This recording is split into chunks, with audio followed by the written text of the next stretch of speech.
Man, what is happening, my YouTube family? It is your boy B New coming at you this morning, this Monday morning. I know we had a full weekend of games going on around the association, so we won't take too long to hop right into that. But first and foremost, as always, just want to send positive vibrations out to everybody as we get throughout this work week and we get another week started. So with all that being said, I know last week we talked about the Lakers were going to be having a tough slate ahead, taking Utah, a 1-1 with Utah, and then a 1-1 with Dallas.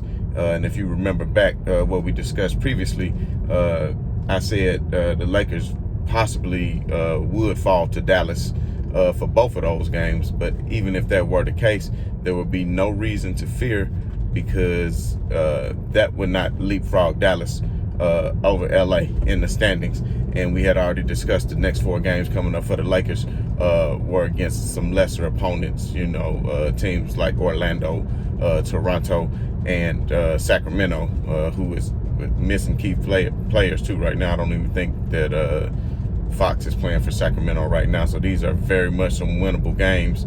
And I would imagine LeBron James is probably going to come back against the Denver game, if I had to guess, because Wojnarowski did say that LeBron would be coming back as early as next week. So I would think that it would be after this slate of these easier games. Now, you don't want to overlook any opponent, as you all know, because in the NBA, there's always teams looking to make spoilers. So, they get hyped up just to spoil your season. And if they feel like, they can knock the Lakers off and put them into a potential play-in situation, then that's what they're going to go out and do. So you can never overlook any team, because you got younger players who are trying to prove themselves for another contract and things of that nature as well. So I'm pretty sure that the Lakers are going to take these games seriously.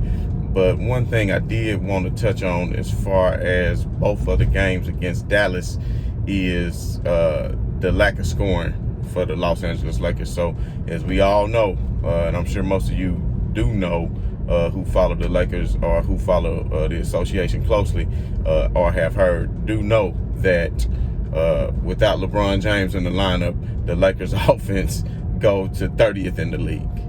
So we all know the Lakers had a number 1 defense, the number 2 defense without AD and LeBron. So they know how to get after it on defense, even though they actually didn't do a great job in the second half of the Dallas game on the second game in defense. But that's something we could discuss here in just a little bit.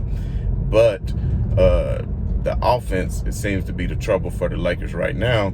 And then also with the rotations, I'm just not understanding Frank Vogel's approach to the game, and based off what Marc Gasol says in press conferences, which I know a lot of you don't like Marc Gasol and say, that he's not a good player, and I understand that. I still think Marc Gasol deserves time in the rotation, but just because you give Marc Gasol time in the rotation doesn't mean that you scratch Montrezl Harrell from the lineup. I mean, it's asinine, it's ludicrous, it's just incomprehensible. I mean, I just don't understand. And then at one point, which we discussed weeks ago, Vogel had even said he was looking at having a lineup with Marc Gasol and Montrezl Harrell together.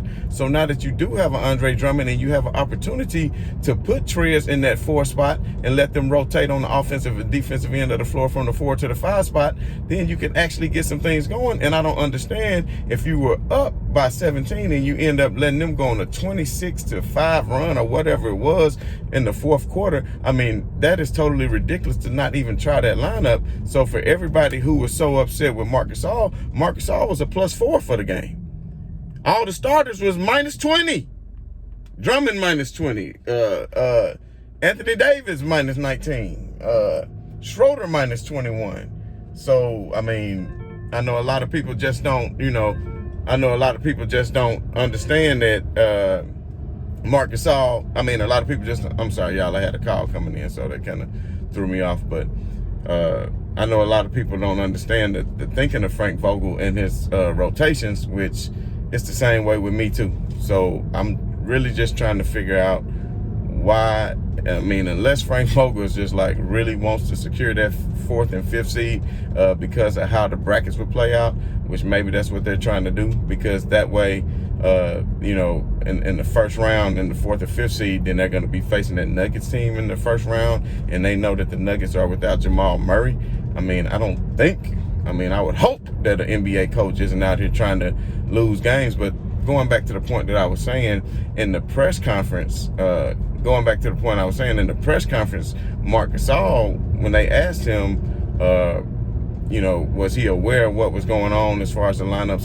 How quick in advance does he know about these things? He says, you're asking the wrong person. And then people get mad at Marc Gasol, but Marc Gasol says, look, we just asked to stay ready and be a professional. So it seems to me, if you go by what Marc is saying, that he didn't even know that he was going to get all of those minutes.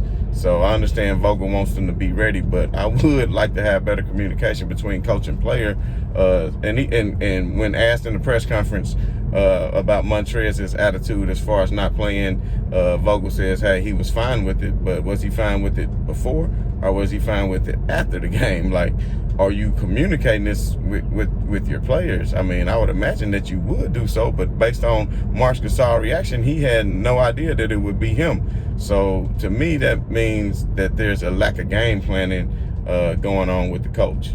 So if it's a lack of game planning going on with the coach, I think that's a serious problem. And Frank Vogel has one more year left on this contract, which it has not been renewed yet, which, I find interesting considering that he, has won the championship already. But at the end of the day, his contract has yet to be renewed. And I don't know about you all, but I'm just not thrilled with Frank Vogel's coaching. I'm not thrilled with his rotation. So back to touching on the game a little bit more, Anthony Davis, he's still got to shake off some rust. I know a lot of people are saying, I even seen some smooth brain person say, look, this is the LeBron James effect. Look what he's done to Anthony Davis. Do you even see LeBron James playing with Anthony Davis right now?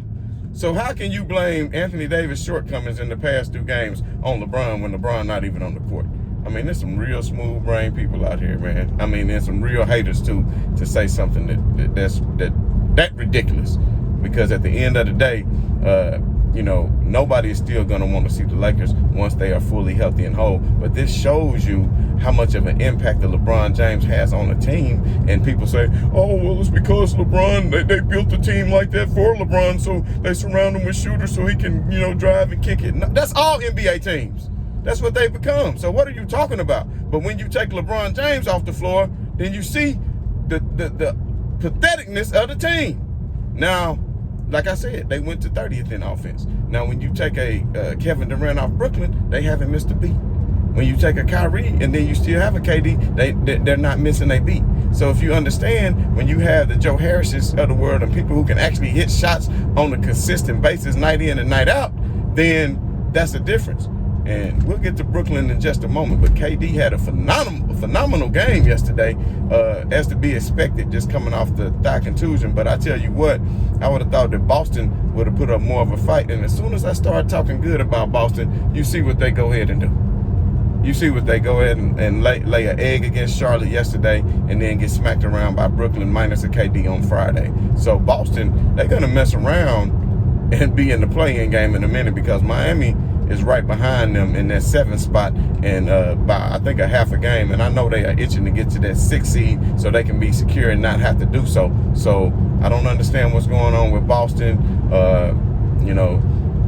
You would think that the personnel that they have, that they could go out and take care of a team like Charlotte, but that is just, you would think, but that is just simply not the case.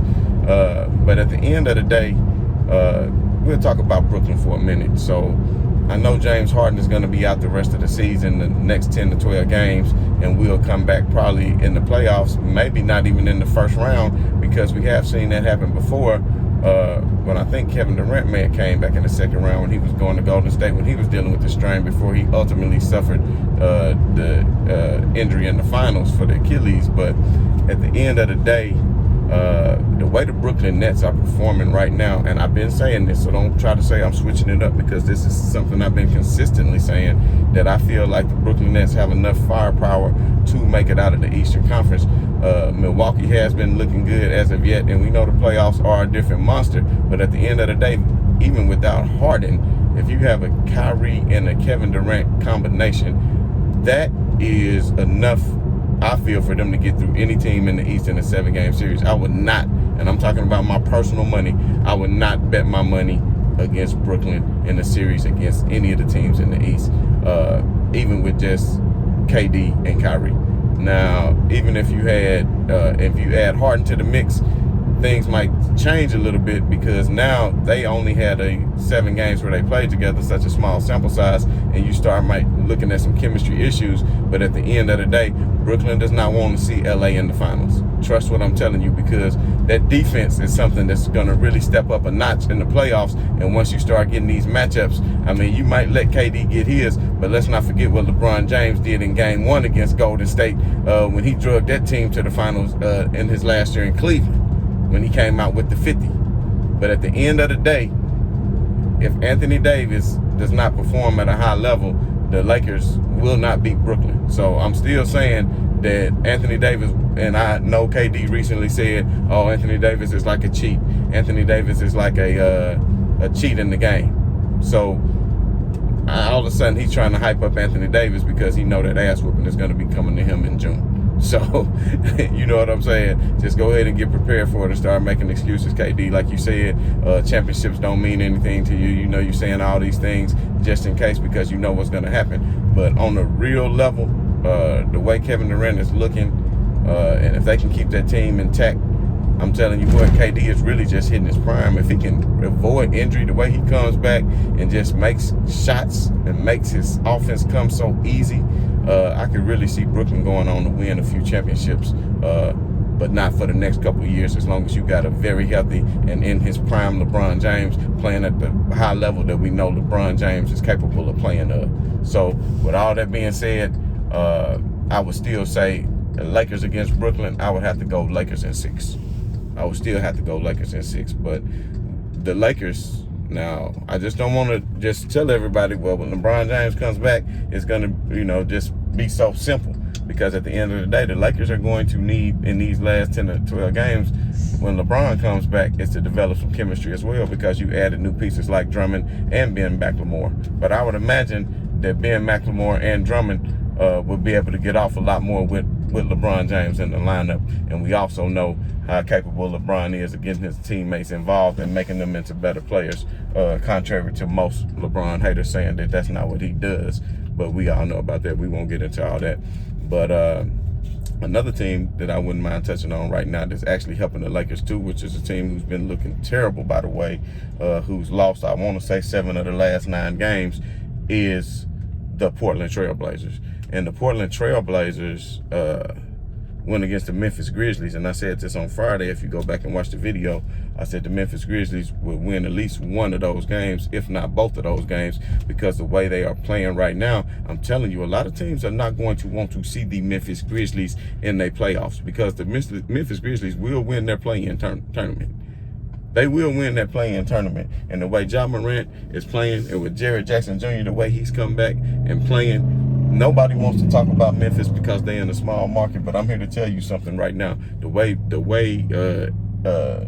Brooks plays defense, I've been telling y'all he's like a Tony Allen, but except Dillon Brooks has offensive size. And that's why LeBron got into it with Dillon Brooks those times, because Dillon Brooks got a mouth on him, and he will talk a lot of trash to people.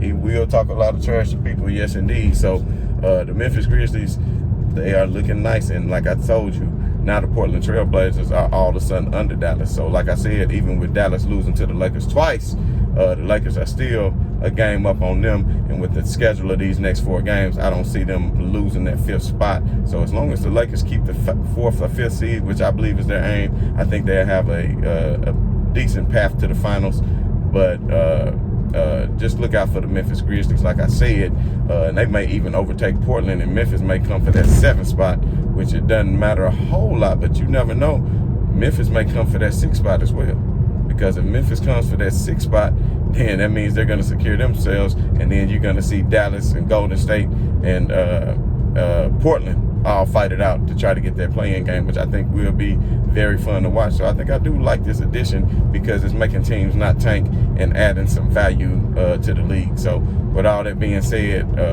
we got some games going on tonight. We will come back tomorrow.